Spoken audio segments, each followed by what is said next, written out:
Hola, buen día. Les platico desde Colima. Estoy haciendo este video a petición de la maestra Isabel Martínez Pérez, quien es la coordinadora de las salas de lectura, libros y café comunitario. Ella me ha invitado a platicar con ustedes a través de este video y me envió una lista de preguntas que un poco que me ayudarían en principio a guiar la presentación. Em, Mi nombre completo es María Elena Tejeda Yomans. Soy investigadora y profesora en la Facultad de Ciencias de la Universidad de Colima y mi trayectoria de formación científica comenzó en Hermosillo, Sonora, en la Universidad de Sonora. Allí estudié la licenciatura en física y posteriormente fui al extranjero a estudiar posgrado en el área de física de partículas. Una vez que terminé mi doctorado en la Universidad de Durham en el Reino Unido, ah, conseguí un trabajo que se llama estancia postdoctoral en la Universidad de Stony Brook en Nueva York, y allí estuve un par de años trabajando antes de regresar a México. Una vez que regresé a México, estuve como profesora investigadora en la Universidad de Sonora y ahora estoy realizando esas labores, pero en la Universidad de Colima, en la Facultad de Ciencias, desde donde les platico. En este momento, no, como ustedes saben, dada la situación en la que nos encontramos por la pandemia, pues no les puedo estar hablando directamente desde mi facultad, desde la universidad, sino que les hablo desde mi casa y en donde he adaptado un espacio para trabajar. Eh, Dentro de las preguntas que me hacen en la lista que me enviaron, una de las primeras preguntas es que yo les platique acerca de mi experiencia personal en mi carrera. Déjenme entonces, voy a aprovechar una, pues, una pequeña compilación de las cosas que me gustaría platicarles y que no quiero que se me olviden acerca de estas experiencias. En esta presentación que hice, o en esta compilación de fotografías, les resumo básicamente algunas de las experiencias de mi vida como profesionista. Por ejemplo, una buena parte del trabajo lo realizo utilizando computadoras para hacer cálculos, pero también me gusta mucho discutir utilizando pizarrón, pizarrón de GIS, que en este caso lo extraño bastante porque aquí en mi casa no tengo eso. Y me gusta platicar con mucha gente y presentar mis resultados en diferentes espacios, por ejemplo, en conferencias, en talleres, en cursos que me piden que dé aquí en la universidad, en otras partes de México y en otras partes del mundo. Por ejemplo, aquí tengo una fotografía donde estoy dando un entrenamiento a estudiantes de posgrado de Latinoamérica. Y aquí vienen algunos ejemplos de los espacios donde he trabajado y el tipo de instrumentos y de cosas que me gusta usar durante mi vida diaria, ¿no? Una de las experiencias más gratificantes de este trabajo que tengo es poder, obviamente, descubrir cosas acerca del universo. Ahorita les voy a platicar un poquito más de cómo hago eso, pero también junto con ello está la posibilidad de viajar, de conocer a otras personas en el mundo, de saber cómo las demás personas están pensando acerca del mismo problema que a mí me interesa. Eso es a mí me agrada mucho. También como parte de mi vida diaria o de mi vida profesional, existen otras actividades que me gusta mucho hacer en la vida diaria. Por ejemplo, me gusta mucho que puedo hacer actividades con mi hijo. Aquí se ven unas fotos de Luca. A él le gusta mucho jugar a los Legos y hacemos muchas manualidades y muchas actividades en casa, sobre todo él ahora que está en la pandemia con su papá. ha podido, pues, llevar a cabo muchas de estas actividades que antes hacíamos simplemente por gusto, ahora los hace, pues, básicamente todos los días, ¿no? También aquí en las fotografías pueden ver que me gusta organizar talleres y dar pequeñas pláticas, experimentos demostrativos y actividades con niños de primaria, estudiantes de secundaria y de prepa. También me gusta mucho que participo en un programa de radio que se llama El Ruido Cuántico de la Radio, que se transmite por vía eh, Facebook. Si les interesa, solo busquen El Ruido Cuántico de la Radio y ahí nos pueden escuchar los lunes. Y algunas otras fotografías que representan el otro tipo de actividades que me gusta hacer en la vida diaria. Me gusta mucho cocinar, me gusta mucho probar nuevas recetas y jugar un poco con los ingredientes y con las variantes de las recetas. Me gusta mucho tomar café. Aquí le dediqué una foto al café. Me gusta cuando puedo pintar también con diferentes técnicas. Y aquí está también una fotografía de algunas de las mascotas de la familia. Esto es a grandes rasgos, espero haber platicado un poco acerca de mi vida diaria y de la manera en la que se conectan el tipo de cosas que realizo, no solo como científica, sino también para satisfacer estas otras curiosidades de la vida, ¿no? En las preguntas también que me envió la maestra Isabel, me preguntan que si he escrito algunos libros de mi disciplina y desgraciadamente, a mí me gustaría poder tener un repertorio amplio para mostrarles. Desgraciadamente no he tenido mucho tiempo de dedicarme mucho a escribir libros y sí me gustaría hacerlo con mayor compromiso. El único libro que he escrito ha sido este libro que se llama Antimateria, la materia efímera. Lo escribí junto con mis colaboradores Alejandro Ayala, Luis Manuel Montaño, Jorge Navarro. Es un libro en el que tuve la oportunidad de platicar acerca de la materia, la antimateria, el origen del universo, algunas cuestiones acerca de las partículas y los núcleos de los átomos y todas estas cosas que nos interesan desde el punto de vista académico.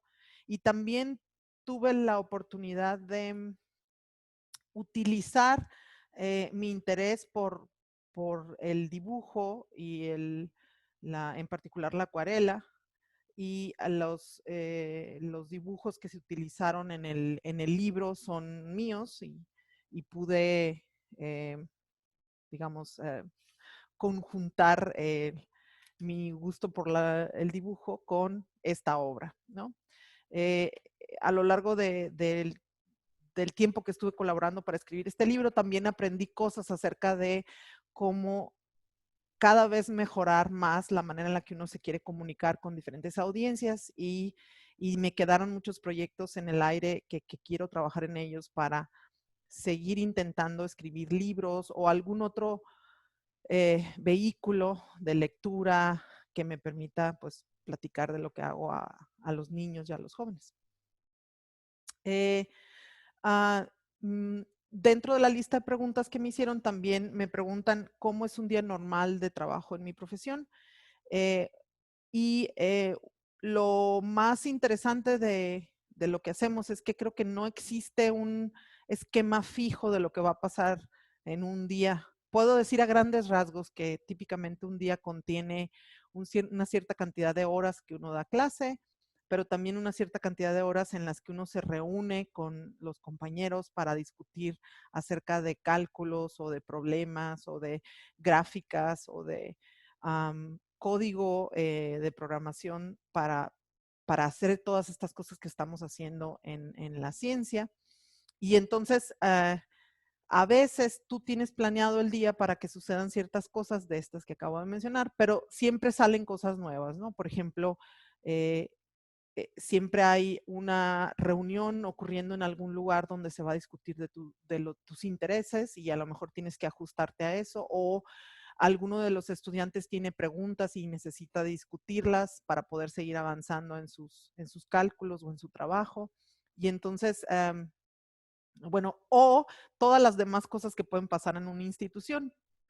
Participar en comisiones o participar como jurado en algún examen de grado o simplemente reunirse con los compañeros para discutir las diferentes actividades que vamos a organizar en la facultad, etcétera. Entonces el día de trabajo abarca pues muchas de estas actividades a veces ocurriendo a lo largo de la semana.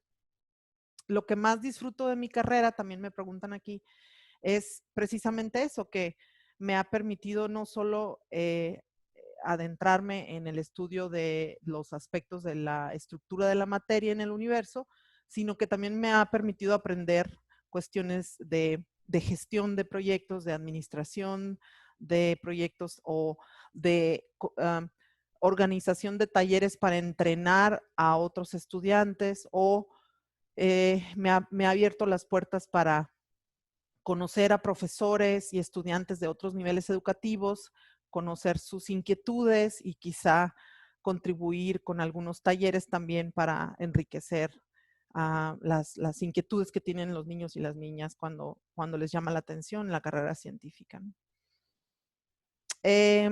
Otra de las preguntas que me hacen es si existen algunos recursos, habilidades académicas o destrezas que demanden nuestra profesión.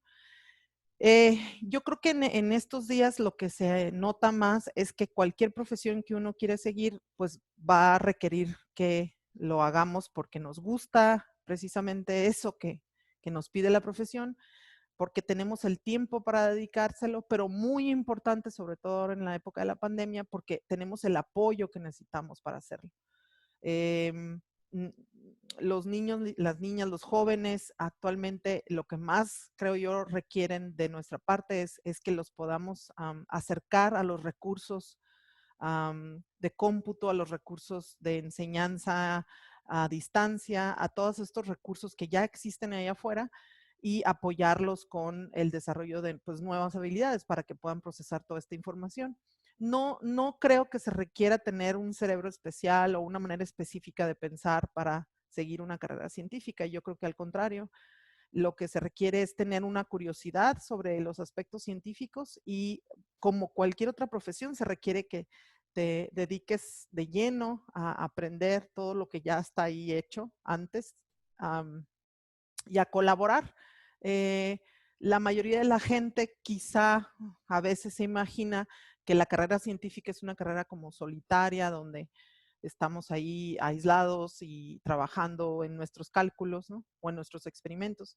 Y la realidad es que no. La mayoría del trabajo científico es colaborativo y desde el punto de vista de calcular algo o diseñar un experimento hasta lo que tiene que ver con reportar lo que encontramos en un documento o en un libro o en un artículo, todo es trabajo colaborativo realmente en nuestros días. Entonces, si quisiera yo señalar otra habilidad más que se desarrolla, no necesariamente la tienes que tener, pero sí la desarrollas, es la habilidad de colaborar.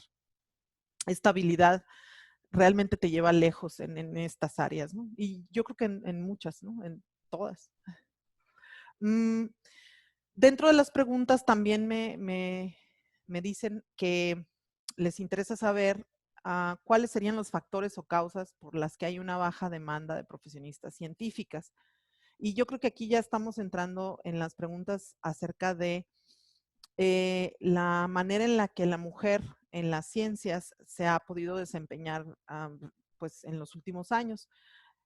Sin lugar a dudas, las niñas y las mujeres nos interesan las matemáticas y la ciencia desde que la humanidad existe como un conjunto de seres pensantes y con intereses y pasiones. Eso a mí no me queda la menor duda. Aquí el problema es un problema de cómo la sociedad les abre las puertas o les cierra las puertas a perseguir esos intereses, esas pasiones y cómo algunas de estas ideas erróneas de la participación de la mujer en estos ámbitos se perpetúan y hacen que, a final de cuentas, la gente que evalúa a las mujeres científicas o la gente que está ofreciendo trabajo no se enfoque a evaluar las habilidades de este candidata o de las habilidades de esta científica que buscas contratar, sino que introduzca otros factores en su evaluación que no tienen nada que ver con el desarrollo profesional.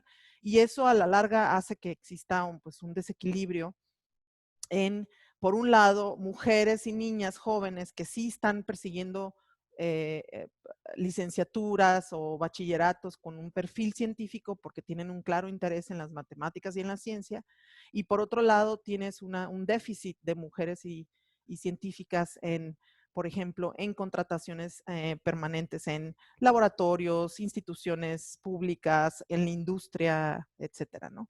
No creo que tenga que ver con nuestras habilidades o nuestras capacidades, más bien tiene que ver con que existe un aparato, una infraestructura en la que no se les da, digamos, la misma evaluación, y me refiero a las herramientas con las que se evalúan. Existe una tendencia a que si se sabe que el candidato a ocupar un espacio académico, industrial, es mujer, existe una tendencia a evaluarla de manera diferente. Y eso no lo estoy diciendo yo porque lo opine, eso ya se ha medido, se ha estudiado, y lo que tenemos que hacer es ayudar a que la sociedad como un todo, incluyendo esta parte que es la parte de la contratación en diferentes ámbitos de las científicas, pues cambie, ¿no? Deje eso atrás.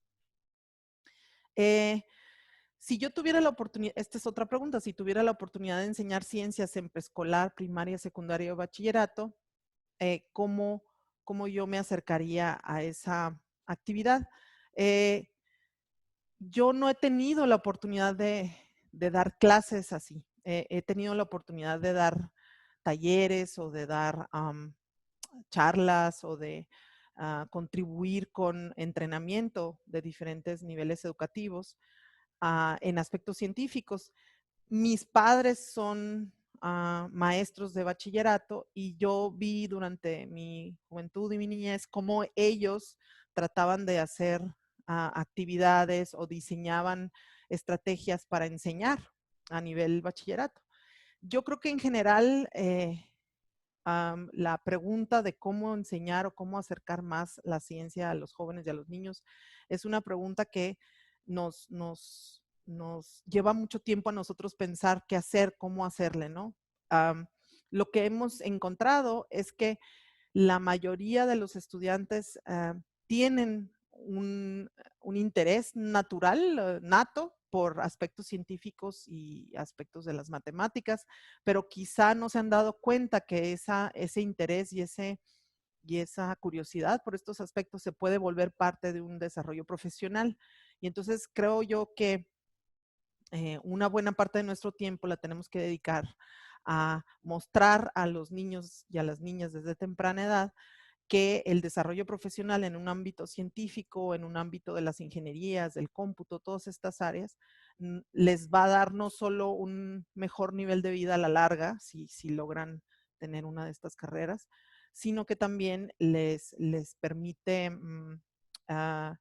quizá llevar a cabo una carrera profesional en algo que de por sí ya tenían ahí dentro como una pasión, ¿no? Y que a lo mejor no le habían encontrado un lugar en estas otras carreras que son, digamos, por decirles de alguna manera, más populares.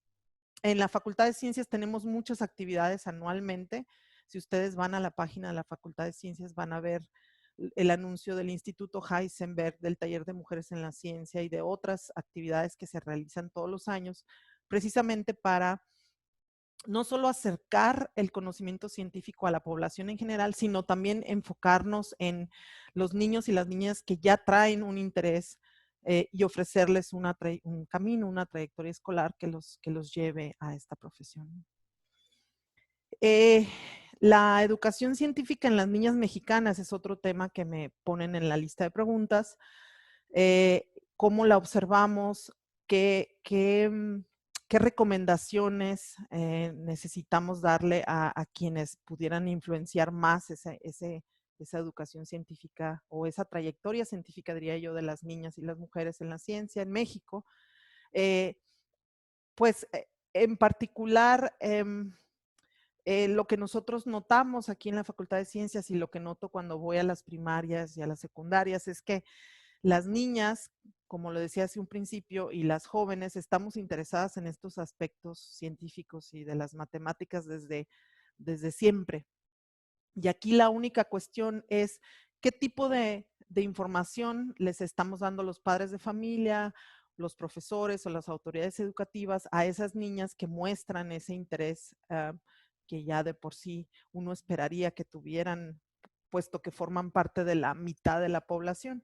Yo creo que aquí hay una visión errónea sobre cómo la mujer pudiera ser el motor del progreso en México si nos enfocamos en apoyarlas completamente para que persigan estas carreras científicas. Y ahí los profesores y los padres de familia y la sociedad en general tendría que cambiar su manera de pensar acerca de qué pasa cuando uno como mujer crece como científica, ¿no?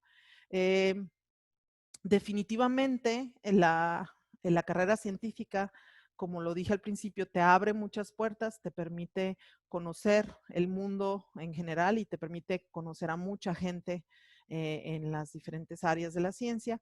Y a veces nosotros estamos muy socialmente condicionados a considerar que la mujer en México no puede tomar sus propias decisiones o no debe tomar sus propias decisiones o no debería de seguir profesiones o carreras en las que se requiere alguna especie de característica especial en el cerebro que nada más los hombres tienen. Y yo creo que muchas personas dicen que ellos no piensan así, que no son así, pero se nos olvida y a veces en la clase o en la casa el mensaje que estamos mandando es ese.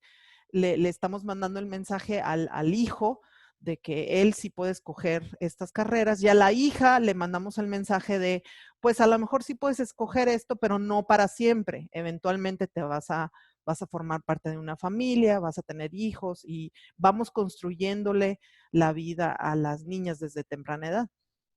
Yo creo que no está peleada una cosa con la otra. Existen mujeres científicas que tienen muy diversas vidas, muy diversas trayectorias académicas y al contrario, yo creo que países que han decidido impulsar a las mujeres y a las niñas y a las jóvenes desde temprana edad para que persigan estas carreras científicas o de ingeniería o de cómputo o de innovación, son países que se dieron cuenta de que el retorno de esa inversión es mucho mayor, ¿no? El rol tradicional de la mujer hace que la mayoría tengamos todas estas habilidades y no nos demos cuenta de que pudiéramos ser no solo el motor de progreso de nuestra propia familia, sino que del país en el que estamos, ¿no? Y hay algunas políticas públicas en el mundo que ya demuestran que eso es mucho más valioso cuando te enfocas en apoyar a las niñas y a las mujeres en la ciencia, ¿no? De hecho, una de las últimas preguntas es si yo considero que es pertinente legislar a favor de la mujer y la niña en las ciencias, cuáles serían mis propuestas. Y en mi vida, pues he estado en diferentes foros proponiendo y discutiendo algunas de estas cosas que me preguntan. La última vez que hablé de estos temas fue en una participación en el conversatorio de análisis del Sistema Nacional de Ciencia que organizaron en la Cámara de Diputados junto con el Foro Consultivo Científico en el 2019. Y de hecho, yo hablé de muchas cosas en ese foro, por ahí está en YouTube mi participación, pero los temas con los que terminé en mi participación realmente reflejan estas ideas que les he tratado de platicar. Las medidas que yo propuse que deberían de estar legisladas ya en México son, por ejemplo, apoyos automáticos a todos los jóvenes investigadores que lleguen a México con el doble de apoyo a las mujeres y el triple para quienes se incorporen en actividades científicas en donde no hay, donde habría que llegar a construir, donde no exista necesariamente la infraestructura científica, ¿no? En las regiones del país más marginales. Apoyos extraordinarios y directos del Estado a niñas que se comprometan a una carrera científica a partir del nivel medio. Eso creo que es muy importante y creo que sí se puede hacer, es relativamente fácil de hacer. Nos tendríamos que vincular con los profesores de nivel medio para que exista un programa, al menos a nivel regional, creo que se puede hacer. Y apoyos extraordinarios y directos del Estado a maestros del nivel básico que impulsen a niñas al área de ciencia. Creo que esos serían algunas de las propuestas, no son todas, pero algunas de las que he puesto sobre la mesa en diferentes foros. Insisto, hay evidencia de que en otros países del mundo la inversión directa a las niñas y jóvenes para que persigan carreras científicas o carreras afines a la ciencia ha redituado ampliamente, por ejemplo, en la carrera aeroespacial de esos gobiernos, en la carrera del desarrollo de vacunas de esos gobiernos. Este año, por ejemplo, las vacunas que se están aplicando para la lucha contra el COVID-19 son las mujeres han estado al frente de los proyectos en donde se han desarrollado estas vacunas. No importa si tú ves las vacunas de Estados Unidos o las de Europa o las de Asia, son mujeres las que están al frente de todos estos estudios. Y creo que eso es nada más un granito de arena en todo el universo en el que del que pudieran salir niñas y jóvenes entrenadas y aportando en diferentes ámbitos de la sociedad. Yo creo que sí hay que invertirle tiempo a que se legisle a favor, es decir, se les dan las mismas oportunidades a todos, pero creo que a la mujer y a la niña en la ciencia se les debería de apoyar de manera extra, un poco para contrarrestar todas estas cosas de las que estuvimos platicando hoy en términos de cómo la sociedad a veces no a veces, la mayoría de las veces considera que este camino científico no es para ellas, ¿no? Y pues no pudiéramos estar más equivocados como sociedad. La ciencia en el abstracto requiere todas las diferentes maneras de pensar posibles para resolver de la mejor manera posible un problema, un conjunto de problemas. Entonces, si tú partes de que la gente que está pensando en resolver este problema es nada más la mitad de la gente que pudieras tener, porque nomás tienes, por ejemplo, puros hombres, pues de entrada tú estás queriendo avanzar en la ciencia, pues con un déficit de ideas, ¿no? Entonces, no es lo óptimo ni en términos prácticos y mucho menos en términos sociales que tú tengas a toda esta cantidad de mujeres, niñas, jóvenes con estas inquietudes y que no los estemos apoyando de manera adecuada para que persigan lo que de verdad les apasiona, ¿no? Que en este caso estoy asumiendo pues que son las matemáticas o alguna carrera científica. Y pues básicamente eso es lo que me preguntaron. Estoy segura que a lo mejor quedaron por ahí algunos pendientes, pero también estoy segura de que vamos a poder seguir viéndonos ya sea por medio de estos videos o eventualmente con alguna videoconferencia. Y por supuesto que una vez que termine esta etapa de lucha contra esta pandemia y podamos volver a reunirnos de manera presencial, estaría yo muy, muy feliz de poderlos visitar y poder platicar en persona. Sin embargo, los invito a que me contacten. Aquí les puse mis datos en redes sociales y mi correo electrónico y estoy a su disposición para cualquier otro comentario, pregunta que haya quedado pendiente. Les mando un fuerte abrazo y le agradezco mucho de nuevo a la maestra Isabel por haberme invitado a contribuir con este video el día de hoy. Muchas gracias.